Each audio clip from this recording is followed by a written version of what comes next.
नाज़रीन आदाब 27 मई 2024 मुताबिक 18 ज़िलक़ादा के अवधनामा वॉइस एडिशन में आपका खैर मकदम है। आप समाअत फरमाने जा रहे हैं अवधनामा में शाये अहम खबरों के खास हिस्से। एनडीए की अपना दल उम्मीदवार अनुप्रिया पटेल और सोनभद्र से इसी पार्टी की रिंकी कौल की हिमायत में मुनक्किद रैली से खिताब करते हुए वजीर आजम नरेंद्र मोदी ने रिजर्वेशन के मसले पर इंडिया इत्तेहाद के अहम जमातों समाजवादी पार्टी और कांग्रेस पर सीधा हमला करते हुए कहा कि ये इत्तेहाद दलितों और पिछड़ों का रिजर्वेशन खत्म करके मुसलमानों को देना चाहते हैं। ये मोदी की गारंटी है कि मजहब की बुनियाद पर रिजर्वेशन नहीं होने देंगे। उन लोगों के निशाने पर आईन भी है, लेकिन उनके सामने मोदी खड़ा है। एसपी ने 2012 और 2014 में अपने मंशूर में बाकायदा वादा किया था कि दलितों पिछड़ों को मिलने वाले रिजर्वेशन की तरह मुसलमानों को दिया जाएगा। पुलिस और पीएसी में 15% रिजर्वेशन दिया जाएगा। कांग्रेस लीडर राहुल गांधी ने इंतखाबी मुहिम के आखिरी मरहले के लिए इतवार को हिमाचल प्रदेश के नाहन में जलसे आम से खिताब किया। इस मौके पर खिताब करते हुए उन्होंने कहा कि पीएम मोदी वो वाहिद शख्स है जिनका परमात्मा से डायरेक्ट कनेक्शन है। इस मौके पर एक बार फिर राहुल गांधी ने पीएम मोदी का इंटरव्यू लेने वाले सहाफियों को पीएम मोदी से मुश्किल सवाल न पूछने पर चमचा कहा। इससे कबल भी उन्होंने दिल्ली में एक जलसे आम में सहाफियों को चमचा कहा था और उन पर पीएम से आसान सवालात करने का इल्जाम लगाया था। दिल्ली के विवेक विहार इलाके में बच्चों की निगहदाश्त वाले एक मरकज में आतिशज़दगी के हादसे ने पूरे मुल्क को अफसरदा कर दिया है। बच्चों की देखभाल करने वाले एक अस्पताल new born baby care hospital में आग लगने से 7 नवजायदा बच्चों की मौत हो गई, जबकि 5 बच्चे जख्मी हो गए, जिनका इलाज किया जा रहा है। इस हादसे के बाद अस्पताल मालिक नवीन किची फरार हो गया है। पुलिस की इत्तला के मुताबिक अस्पताल के मालिक के खिलाफ 336 और 304A के तहत मुकदमा दर्ज किया गया है।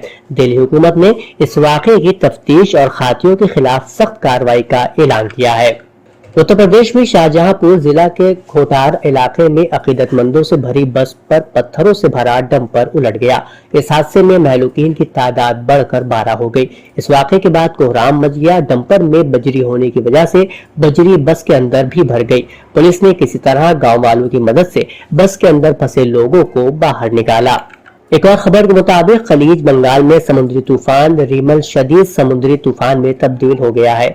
महकमा मौसमियात के मुताबिक रिमल बांग्लादेश और मगरबी बंगाल के साहिलों से 110 या 120 किलोमीटर फी घंटा की रफ्तार से टकरा सकता है। इसके असरात से साहिली इजला में 135 किलोमीटर फी घंटा की रफ्तार से हवाएं चल सकती हैं। वजीर आजम नरेंद्र मोदी ने इतवार के रोज एक मीटिंग की सदारत की, जिसमें तूफान रिमल के रद्द अमल और तैयारियों का जायजा लिया गया, जिसके बांग्लादेश और इससे मुल्हिका मगरबी बंगाल के साहिलों के दरमियान आधी रात के करीब लैंडफॉल होने का इम्कान है। अखिलेश यादव ने कहा कि इंडिया इत्तेहाद 7वें मरहले में तेजी से आगे बढ़ रहा है। जो लोग 400 का नारा दे रहे हैं, अवाम उन्हें सिर्फ 140 सीटों तक महदूद कर देंगे। अखिलेश ने कहा कि अगर हमारी हुकूमत बनती है तो नौजवानों को नौकरियां मिलेंगी। उन्होंने कहा कि अवामी गुस्सा बढ़ता जा रहा है। बीजेपी इस गुस्से का सामना नहीं कर पाएगी। झूठे वादे करने वाले छठे मरहले में 400 से हार रहे हैं। उत्तर प्रदेश के जौनपुर में हफ्ते को वोटिंग खत्म होने के बाद वीर बहादुर सिंह पूर्वांचल यूनिवर्सिटी के स्ट्रांग रूम में उस वक्त हंगामा मच गया जब ईवीएम से भरा एक मिनी ट्रक वहां पहुंचा। मौके पर मौजूद समाजवादी पार्टी के उम्मीदवार बाबू सिंह कुशवाहा के हामियों ने ट्रक को रोककर तफ्तीश शुरू कर दी। ड्राइवर और ट्रक पर सवार अफसरान ने बताया कि ये रिजर्व ईवीएम है जो वोटिंग के दौरान खराब होने पर बदल दी जाती है और गलती से यहाँ आ गई है। जैसे ही इस वाक़े की खबर फैली, समाजवादी पार्टी के कारकुनान बड़ी तादाद में वहां जमा हो गए। मौके पर डीएम, एसपी और दीगर अफसरान भी पहुंच गए। समाजवादी पार्टी के कारकुनों ने कहा कि बगैर जांच के मिनी ट्रक के जरिए ईवीएम मशीन को जिस तरह से यहाँ लाया गया, उससे ये शुबा पैदा होता है कि वोटों की गिनती के दौरान कुछ गड़बड़ पैदा करने की कोशिश की जा रही है। समाजवादी पार्टी के उम्मीदवार बाबू सिंह कुशवाहा ने बताया कि रात तकरीबन 10-11 बजे मिनी ट्रक बदलापुर की तरफ से आया। ये फिरोजाबाद नंबर की गाड़ी है। जिला मजिस्ट्रेट रविंद्र कुमार ने कहा है कि ये आरओ हेडक्वार्टर की रिजर्व मशीनें हैं। ट्रक मंगोरा बादशाहपुर से गोदाम की तरफ जा रहा था।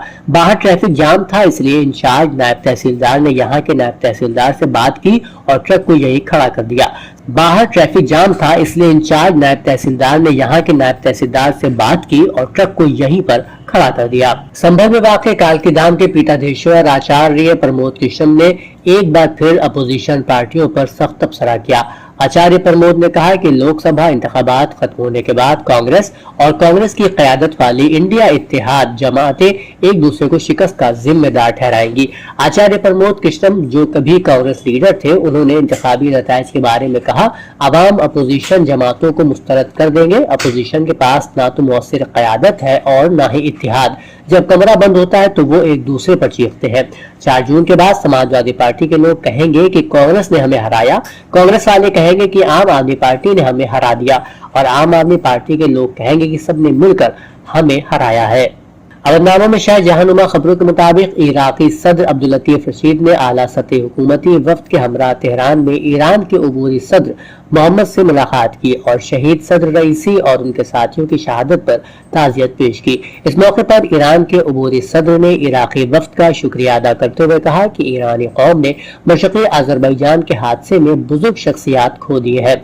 अलबत्ता अल्लाह ताला की मदद से इस्लामी इनक़लाबी निज़ाम मजबूत बुनियादों पर इस्तवार है और आगे बढ़ता रहेगा। उन्होंने उम्मत मुस्लिमा के बारे में शहीद सदर रईसी की हिकमत अमली की तरफ इशारा करते हुए कहा कि शहीद सदर ने अहम इक़दाम किए थे। उन्होंने हमसाया ममालिक के साथ ताल्लुकात बढ़ाने में अहम किरदार अदा किया।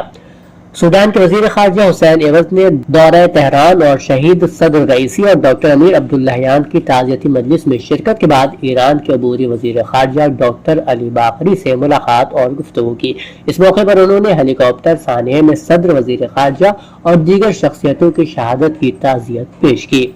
हरना के मुताबिक अल-क़साम ब्रिगेड के तर्जुमान के उस ऐलान के बाद कि शुमाली गजा से चंद सहयूनी फौजियों को गिरफ्तार किया गया है, लिबनान और मगरबी किनारे के अवाम ने सड़कों पर निकल कर जश्न मनाया। इस रिपोर्ट के मुताबिक दौरा और ताइर के शहरों और ऐनुल हलवा, नहरुल बरीद, अलबास और रशीदिया के फिलिस्तीनी पनाहगज़ीन कैंपों में लोग सड़कों पर निकल आए और खुशी का इजहार किया। यमन के हौसियों ने 100 से जायद कैदियों को रिहा कर दिया है। खाना जंगी का शिकार रहने वाले यमन में ये रिहाइयां 1 साल के वक्फे के बाद हुई है, जब अपने मुखालिफिन को रिहा किया गया है। इस अमर की इत्तला बैनुल-अक़वामी सलीम अहमद कमेटी ने इतवार के रोज दी है। एक और खबर के मुताबिक फिलिस्तीनी न्यूज एजेंसी समा की रिपोर्ट के मुताबिक सहयूनी कैदियों के घर वालों ने तल अवीव में नेतन्याहू की जंगी काबीना के खिलाफ जबरदस्त मुजाहरा किया और मुजाहरे के अख्ताम पर एक बयानिया जारी किया, जिसमें ऐलान किया कि जंग के खात्मे का समझौता ही उनके प्यारों को वापस ला सकता है। अवधनामा में शाये मज़ामीन को मुकम्मल तौर पर पढ़ने के लिए अवधनामा की वेबसाइट www.awadhnama.com पर विजिट करें और ई पेपर पर क्लिक करें।